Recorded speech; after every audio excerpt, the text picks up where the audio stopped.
পায়ে ছিল না অলৌকিক ড্রিবলিং বা জাদুকরী স্কিল, কিন্তু পেনাল্টি বক্সে তার উপস্থিতিই ছিল ডিফেন্ডারদের বুকে কাঁপন আর গোলরক্ষকদের জন্য জীবন্ত আতঙ্ক।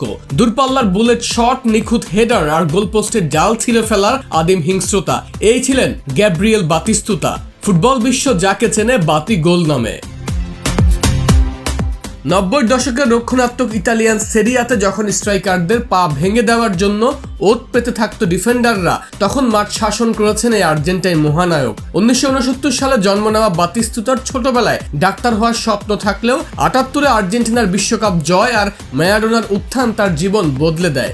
রিভার প্লেট ও বোকা জুনিয়র্সে খেলে 1991 সালে তিনি যোগ দেন ইতালির ফিওরেন্তিনায়।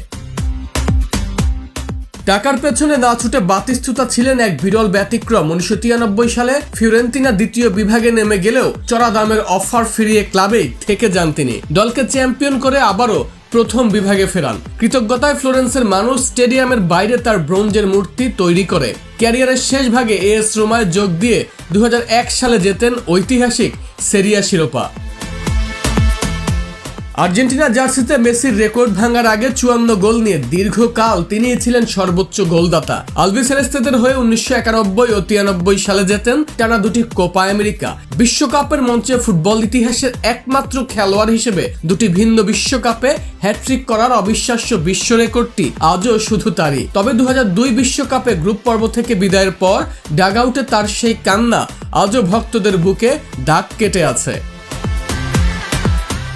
আজকের আধুনিক ফুটবলে বাতিস্তুতার মতো খাঁটি নাম্বার 9 প্রায় বিলুপ্ত প্রায়। লম্বা সোনালী চুল বাতাসে উড়িয়ে গোল করার পর কর্নার ফ্ল্যাগের কাছে গিয়ে সেই চেনা মেশিন গান সেলিব্রেশন। বাতিস্তুতা কেবল ফুটবলার ছিলেন না, তিনি ছিলেন 90 দশকের ফুটবল রোমান্টিকতার এক জীবন্ত প্রতীক। গোলপোস্ট কাঁপানো সেই বুলেট শটের জন্য বাতিগোল অমর হয়ে থাকবেন চিরকাল।